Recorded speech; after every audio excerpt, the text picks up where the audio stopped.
Welcome to all in virtue physics classes. आज हम बात करेंगे second application of Fresnel biprism में, जहां हमें कैलकुलेट करना है thickness of a transparent thin film. किसी थिन फिल्म का थिकनेस कैलकुलेट करना है। कैसे कैलकुलेट करें, इसके लिए आप एक बार फ्रेस्नेल बाइप्रिज्म को रिकॉल करो। वहां पर हम एक सोर्स लेकर चलते थे, उस लाइट ऑफ सोर्स के हमें दो वर्चुअल कोहेरेंट लाइट सोर्स मिलते थे, जिसे हम S1 और S2 डिफाइन करते थे। ठीक है, S1 और S2 से जो रिफ्रैक्टेड रेज थी वो सुपरपोज होकर हमें इंटरफेरेंस पैटर्न देती है। उस इंटरफेरेंस पैटर्न को जब हम आईपीस से ऑब्जर्व करते हैं तो सेंट्रल वाले जो पार्ट है पॉइंट ओ पर हमें ब्राइट फ्रिंज फाइंड आउट होती है। इतना हमें पता है। ठीक है, अब हमें क्या करना है, जिस भी थिन फिल्म का थिकनेस कैलकुलेट करना है उस थिन फिल्म को हम रखेंगे कहाँ पर, दोनों सोर्सेस में से किसी एक सोर्सेस के पाथ के बीच में।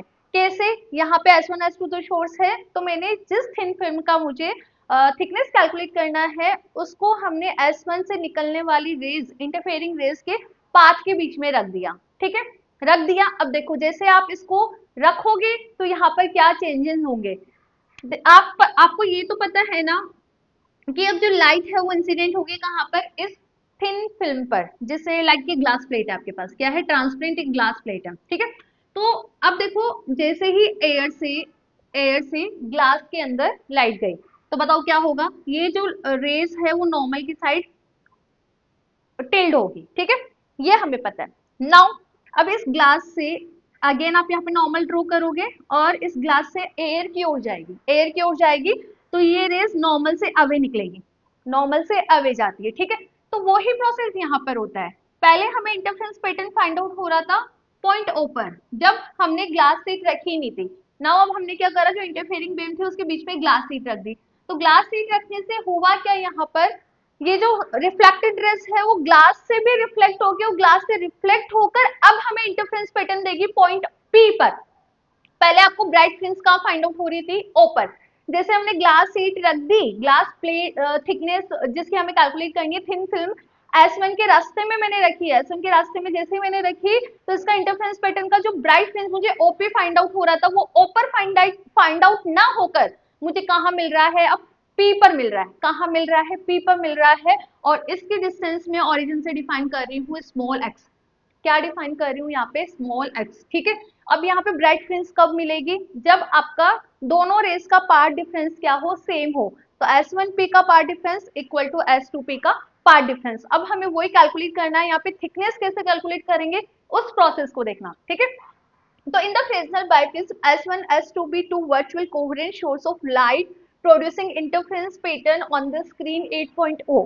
इतना हमें ऑलरेडी पहले से ही पता था।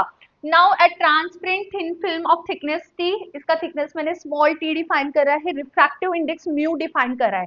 So now a transparent thin film of thickness T and refractive index mu is introduced in the path of light from S1.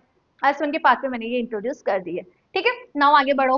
Then due to change in the path difference, होगा नहीं होगा change, अब तो होगा ना, क्योंकि glass plate से भी तो अंदर जाएगी, यहाँ नॉर्मल से इसके पास टिल्ड हो जाएगी, नॉर्मल से टिल्ड होने के बाद ग्लास से बाहर निकलेगी तो नॉर्मल से अवे चल जाएगी। तो इस तरह से पार्ट डिफरेंस के अंदर चेंज हो जाता है। So then the due to the change in the part difference, the central bright fringe system get displaced from point O to P. पहले O पर मिल रहा था, now अब हमें वो point P पर मिल रहा है।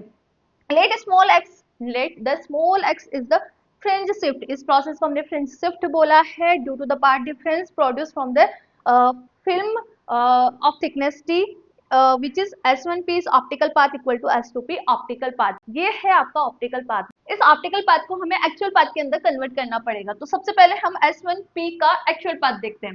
S1P जो रेज है वो एयर में कितना ट्रेवल कर रही है, S1P इन एयर, एयर के लिए बात कर रही हूँ मैं। ठीक है, तो S1P में से हम माइनस कर दें यहाँ पर T थिकनेस का। ठीक है, और इसको हमें किससे मल्टीप्लाई करना होता है, रिफ्रैक्टिव इंडेक्स। तो एयर का रिफ्रैक्टिव इंडेक्स आप लिख दो म्यू एयर। ठीक है, प्लस प्लस, और ये कहाँ से पास हो रही है, इस प्लेट से भी पास हो रही है, तो T multiple refractive index of this plate, this is mu, equal to S2P। अरे S2P तो एयर से ही तो निकल रही है, तो इसका एक्चुअल पाथ क्या हो जाएगा, S2P it's multiply mu air. Mu air तो हमें पता है 1 होता है। If we simplify S1P minus का T, इसको मैं 1 से मल्टीप्लाई कर रही हूँ, T म्यू इक्वल टू आपके पास कितना आ रहा है, S2P, and this is equation number 1। If we more simplify this, इसको और आप सिंप्लीफाई करो तो आपके पास S2P minus S1P path difference कितना आएगा देखो, S2P माइनस S1P, टी को आप इसके साथ ले लो, ठीक है, और ये आपके पास कितना आया, टी मैं कॉमन ले रही हूँ तो म्यू माइनस वन, ये आ रहा है कि देखो S1P को मैं इधर लेकर गई और इसमें से मैंने टी कॉमन लिया तो म्यू माइनस वन आपके पास ये रह गया, and this is the path difference equation number 2, ठीक है, and path difference by Young's double slit experiment क्या होता है, वहां पे हम पार्ट डिफरेंस डिफाइन करते हैं S2P minus S1P equal to X small D multiple capital D, ये डिफाइन करते हैं, ठीक है। तो by the Young split, by the Young double slit experiment, equation number 3, equation number 2 या 3 से बोल सकते हो X D upon capital D equal to T mu minus one, thickness calculate करना है ना, तो टी मेरे पास कैलकुलेट होकर आ रहा है, x small D is divide by capital D mu minus one, and this is the formula of thickness, ठीक है। अब इसको आप कैलकुलेट कर सकते हो in the form of with fringe with, in the form of fringe with, कैसे, fringe with beta, beta क्या होता है, lambda capital D is divide by small D होता है ना, तो यहाँ से मैं small D upon capital D क्या लिखूंगी, small D upon capital D, small D upon capital D lambda is divide by beta, लिख सकती हूँ ना, ठीक है।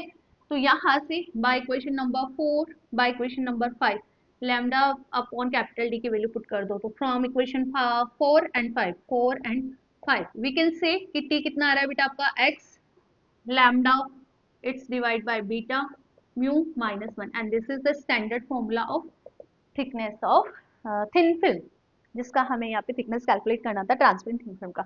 तो इस तरह से न्यूमेरिकल में देख लेना, न्यूमेरिकल में देख लेना, यदि बैंड क्या बोलते हैं फ्रिंज विद गिवन है that time you use to this formula, और इसके अपोजिट आपको ये कैपिटल डी गिवन है, स्मॉल डी गिवन है, स्मॉल डी मतलब शॉर्ट्स के बीच की डिस्टेंस और शॉर्ट्स का स्क्रीन से डिस्टेंस, तो वहां पे आपको चेक करना पड़ेगा कि एक्चुअली में न्यूमेरिकल के अंदर आपको क्या वैल्यूज गिवन है, ठीक है, तो वो वैल्यूज पुट कर देना और सिंप्लीफाई कर देना, आपका न्यूमेरिकल भी सॉल्व हो जाएगा, ठीक है। तो इस तरह से फ्रेजल बाइप्रिज्म का टॉपिक अपना कंप्लीट हुआ और इसके एप्लीकेशन हमने दोनों देख लिए हैं। The first is to determine the value of wavelength of light by using the Fresnel biprism, and the second is calculate thickness of transparent thin film by using the Fresnel biprism. और important topic है exam के purpose से, तो skip नहीं करना है, complete आपको याद करके सिंप्लीफाई करके जाना है। Thank you.